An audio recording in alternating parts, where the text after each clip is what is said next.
Hi, everybody. Attendance was fairly low this week, so I just wanted to record a recap of what we did in class and try to give you some idea of what the discussion and conversation was for those who did attend.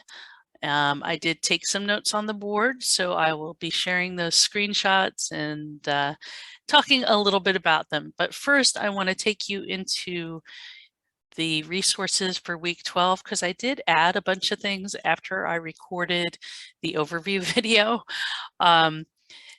First of all, there's also a journal prompt. So if you want to do that, that is great. Remember, every time that you do a journal prompt, it's just another opportunity for a little bit more extra credit at the end of the semester. So if you're hovering between two different grade brackets, these journal prompts may help to push you over into a higher grade bracket. I have changed the due date so that you have until Wednesday, November 24th to submit your rough draft. Remember that we are not meeting this next week. That's labeled as week 12 and a half in Blackboard. We have the Thanksgiving holiday, and so you just have a couple of extra days. So instead of submitting like we usually do on Sundays, you have until Wednesday, November 24th, the end of the day. All right, so scroll down to the bottom of the page here and take you into resources for week 12. I went over the research essay. The argument outline is something new. I will go over that in a moment. The library guide I did walk you through in the overview video. Then I have a handout called alternate articles for research essay.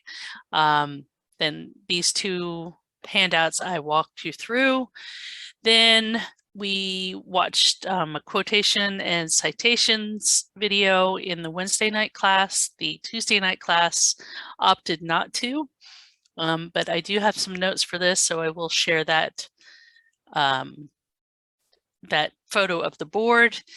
And so, yeah, that's the additional stuff. So let me take you through the argument outline, since writing an argumentative essay is slightly different.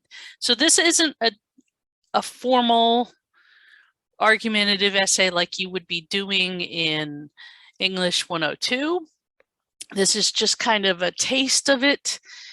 In English 102, you will be asked to be doing counter arguments. But here you only give a little taste of it, and that's in your introduction. So here's the outline from it. Of course, it's just a suggested outline, but I think it might help you to organize your thoughts. So we have, of course, the attention grabber or the hook.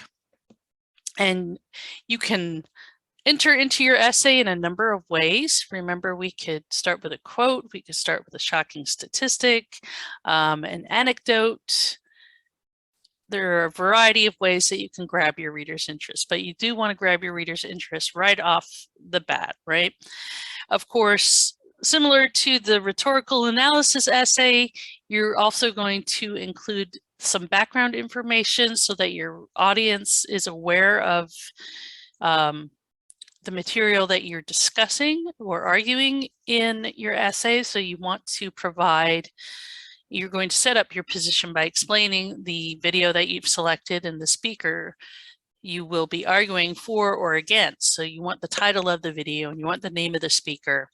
But you also want to state the author's concern or what their position is, what their main claim is. And this is part of what we've been doing in classes to figure out what the main claim is. And then whether you're going to agree or disagree, right? Whether you're going to argue for or against the speaker's position or their concern or their main claim. And then at the end of your introduction, you will have a thesis statement. Now, this thesis statement is going to be written in a certain way. And I have some templates on this handout to help you formulate some type of working thesis for your rough draft.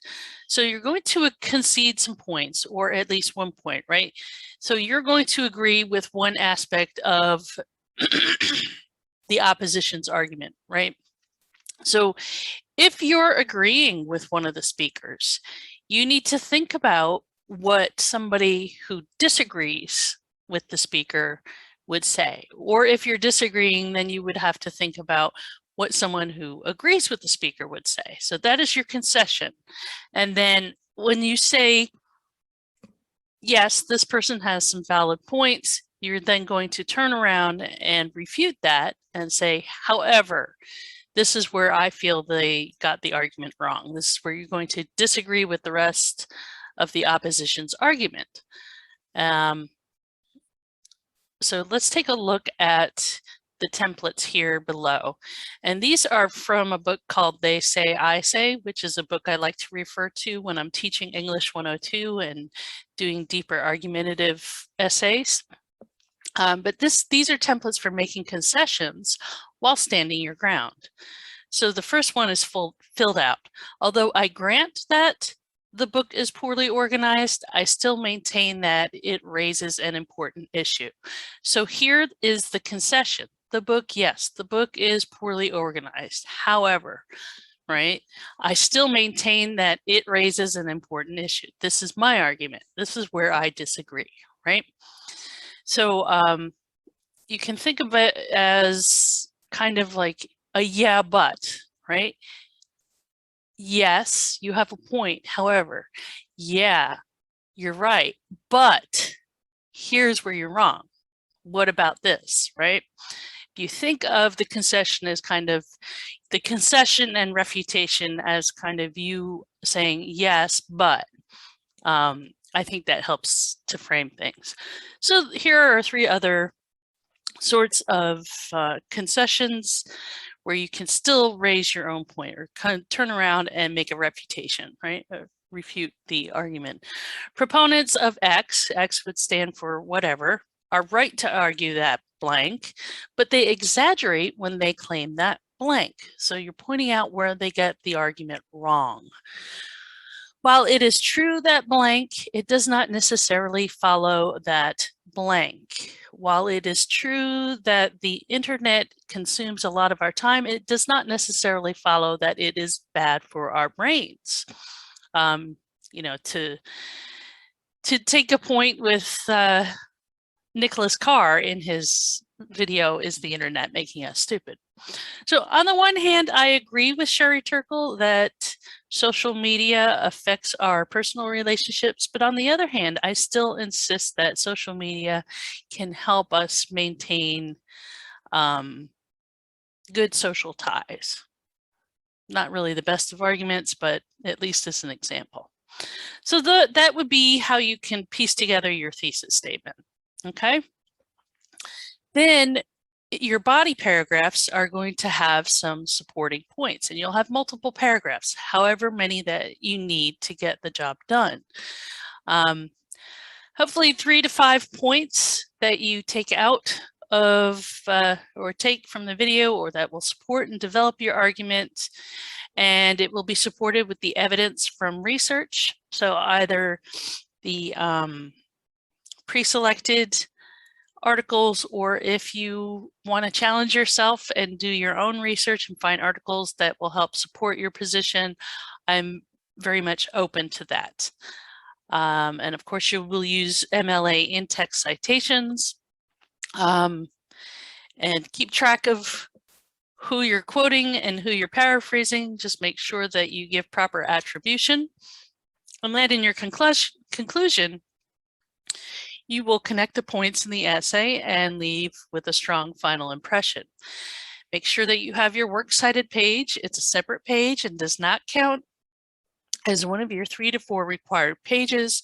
You'll have at least 2 sources. I should have also added here that you also will need to cite the video if you use any of the speaker's words or ideas.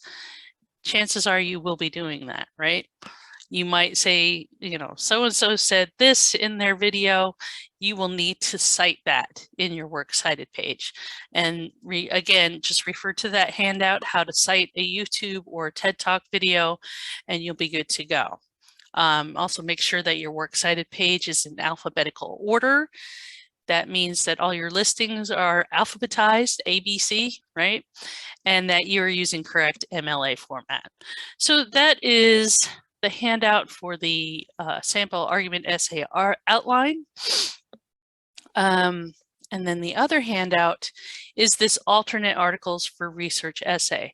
So I noticed as I was checking through the articles that we as a department offer for students, the pre-selected materials, that a lot of them were kind of outdated, not very recent. And it's important to use information that isn't too outdated. You want your research to be within the last 3 to 5 years. So I took a little time to go through the Points of View Reference Center, and I looked at all those bibliographies, and I pieced through, and I came up with a few articles that were a bit more recent. You'll see here we have 2020, 2021. This one goes back to 2017. This one is 2014. But again, most of them are fairly recent. So if you want to use some of these, you're more than welcome to. I think these are all pretty good. I've read through most of them. So for Why Privacy Matters, forgive me for putting them in a different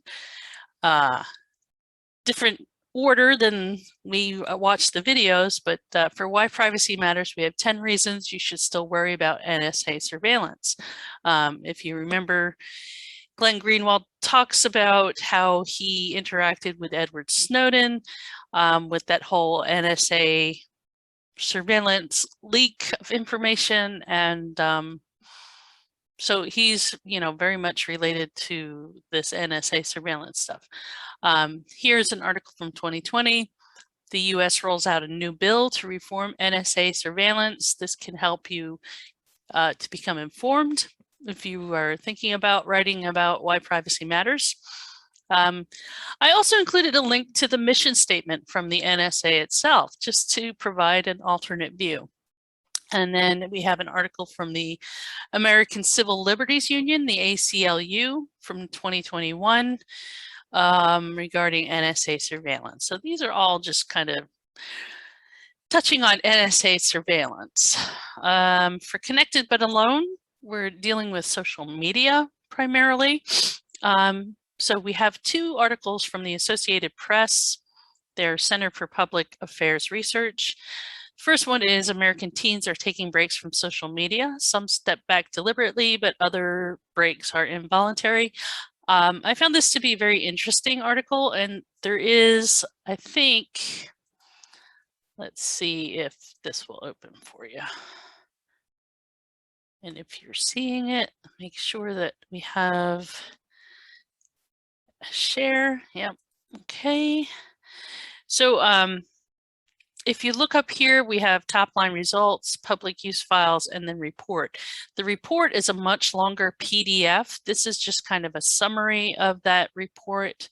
So if you want to look at this one, you're more than welcome to. I think it's very interesting information. The statistics here that teens value the connections to people and information that social media provides. But I thought it was interesting that the information, especially about teens taking voluntary or involuntary breaks. So those who took breaks from social media voluntarily felt more positive about their time away, where those who were involuntary felt anxious and disconnected. And those involuntary reasons could have been, you know, because they were grounded or something happened to their phone or their device, what have you, right?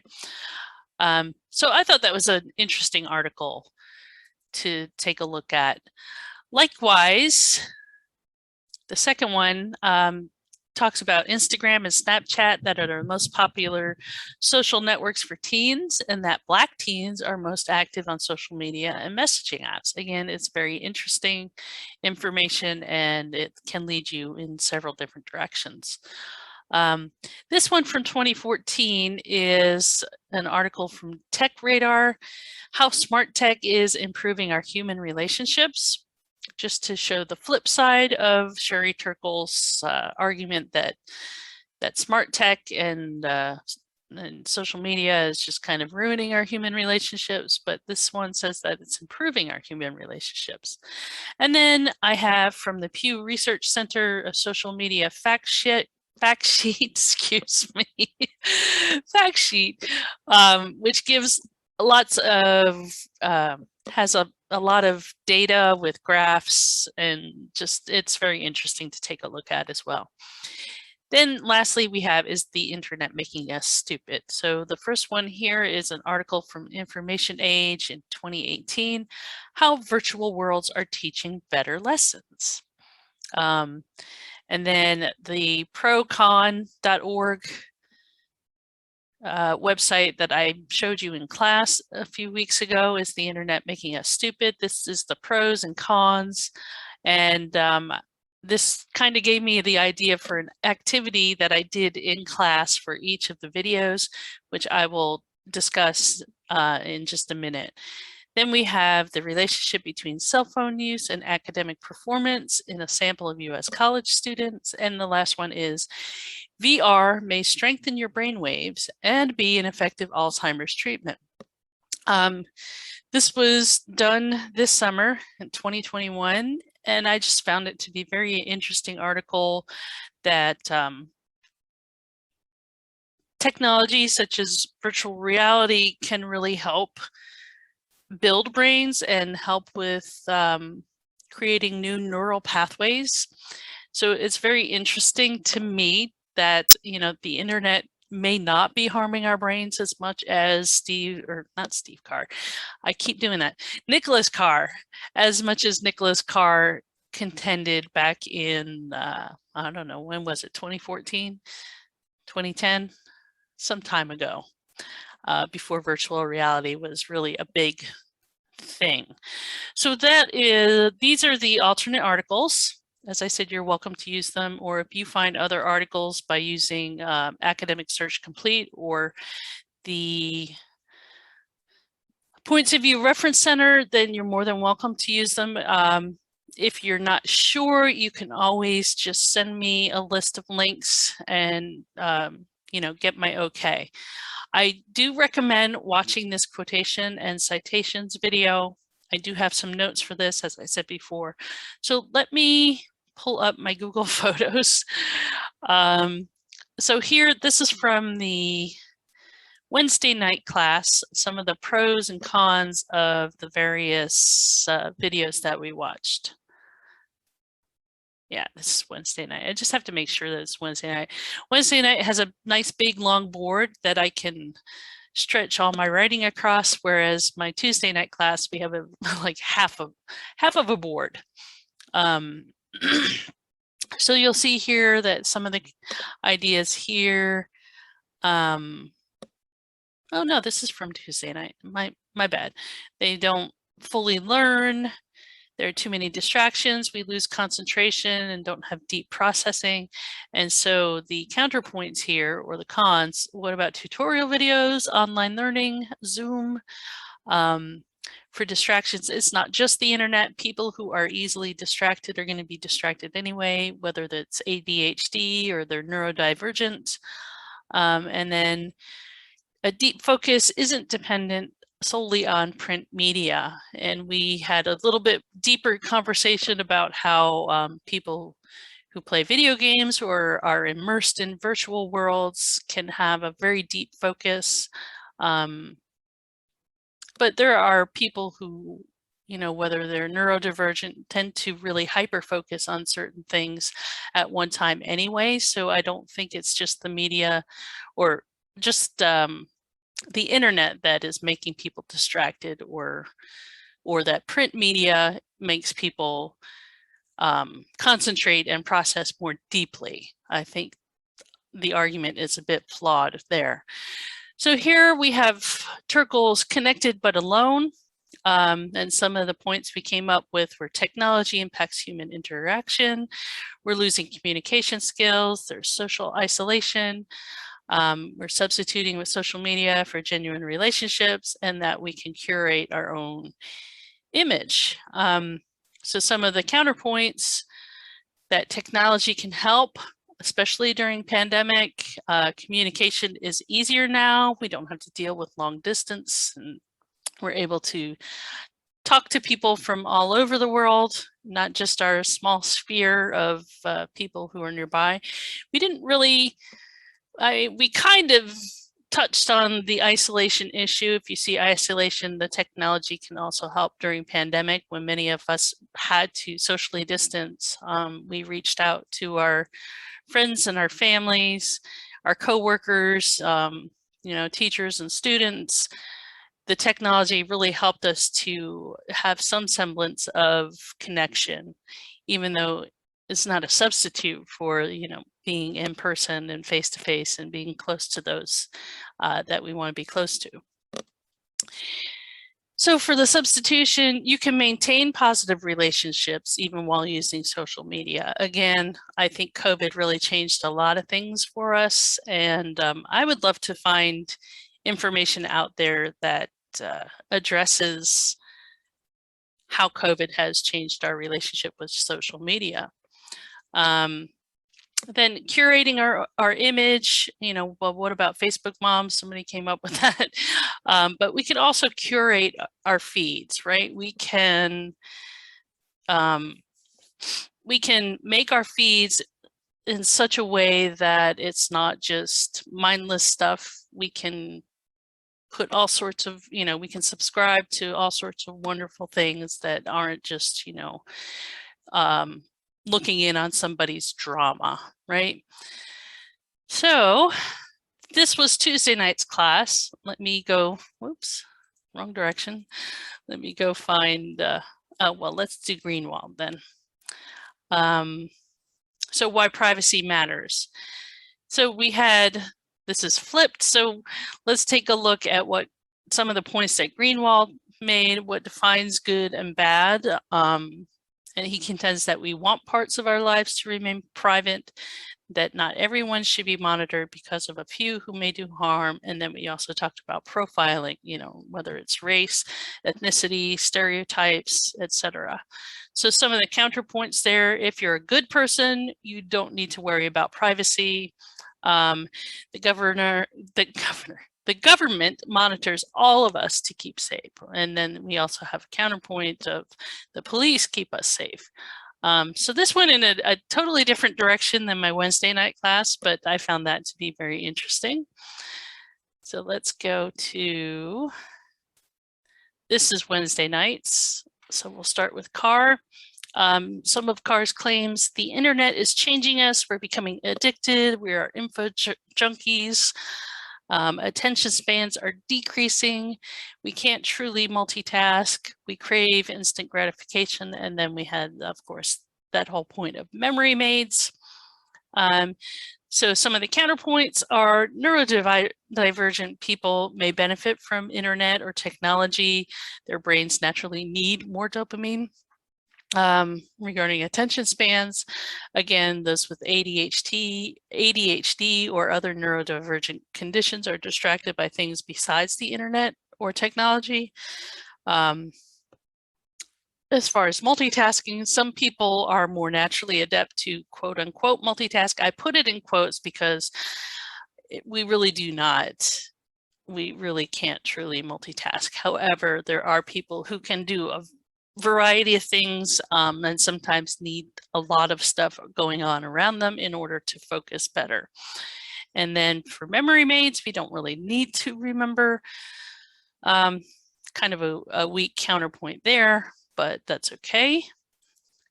Then for Turkle, we have connected but alone. Technology is shaping our social situations. We no longer give others our full attention. There's no emotional connection via technology. We use our phones to escape reality, and then again, social isolation. So here are some of the counterpoints. We have the choice to unplug, right? Again, it really depends on the context and person, whether we give our full attention, and no emotional connection via technology. Not true. We had several who were like, yeah, it depends on the context. It also depends on the quality of the interaction. You know, you can be in a room together and not be distracted by technology, yet not really be sharing anything deeply. Whereas if you're immersed in an online world or a virtual world, you may be having a more deeper emotional connection. It really depends, again, on the context and the quality of the interaction, not necessarily whether it's in person or, you know, IRL or online. We use our phones to escape reality. Well, people escape with a variety of things. They could use drugs, they could use alcohol, they could escape using a book. Technology really shouldn't be pointed as the bad guy. We sometimes need to escape to cope at times, right? And then social isolation, really, that's a self and a communal responsibility. We want to prioritize people over devices. So that's Turkle. And then lastly, we had Greenwald. We have, again, flipped it. People act differently when they aren't being watched. The government shouldn't spy on citizens without reason. And those who do not move do not notice their chains. So again, if you're good, you don't need to worry about privacy, nothing to hide, nothing to fear. And then again, the government is protecting us. Oh, that's the notes for. So let's take a look at, so I also did an activity where we went into the Points of View Research Center, and I chose a few different categories for students to research. So we looked in citizens' rights, came up with data encryption, NSA spying, privacy in the information age. In internet, we had video games, social networking sites. We looked distance learning and virtual worlds. Those were both kind of Media and communications, the effect of mobile devices on personal relationships. And in people in society, we took a look at cell phones and smartphones and children. And then lastly, schools and education, we had the decline of reading. So this was just to give you some idea of the variety of things that might be applicable. If you decide to do your own research, I would say take a look at some of these categories and take a look at the points and counterpoints for the various topics that we came up with in class. So there was one other thing I wanted to show you, and that was just my scribbled notes again from the video, the crash course video that we watched on quotations and citations. So in this video, she actually talks about taking part in the scholarly conversation.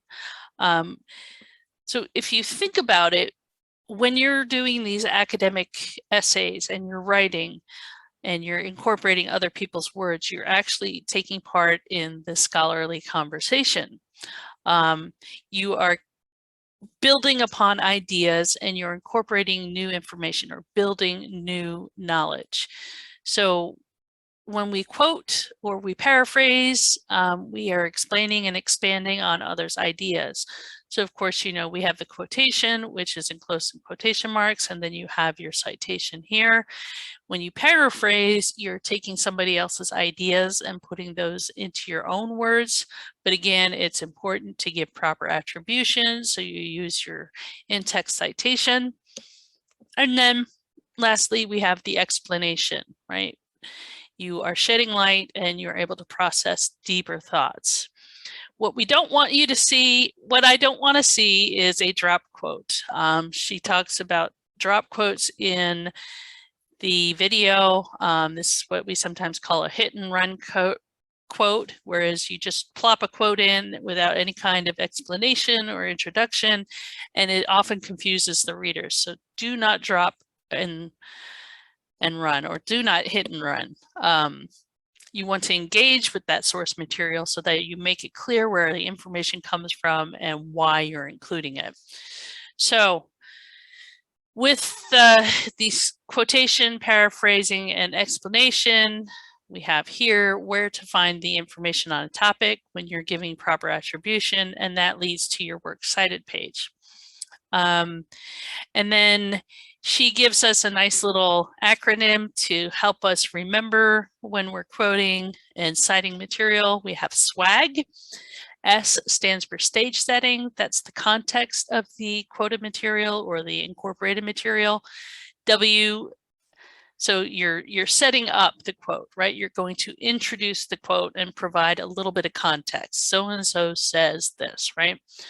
W stands for words. That would be the actual quote or the paraphrase.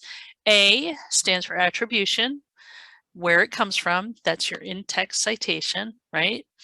G, after your quote, you're going to go into detail. You're going to explain. And then the second G stands for going forward. Going forward means that you're going to connect and you're going to provide that logical flow of that information that you're incorporating. And this is where we are building that new knowledge, right? You're incorporating somebody else's thoughts with your own thoughts, and you come up with this nice new way, and you're taking part in that scholarly conversation. So I highly suggest watching that video. It's only, I don't know, 9.5, 10 minutes. They tend to be pretty short. And again, come back and refer to the notes. I will actually put all of these board photos into a document so that you have reference to them and you don't have to come in and go through the video again. So hopefully this helps you a bit with what we did during class this week. Have a great break and get those rough drafts in. Take care, everybody.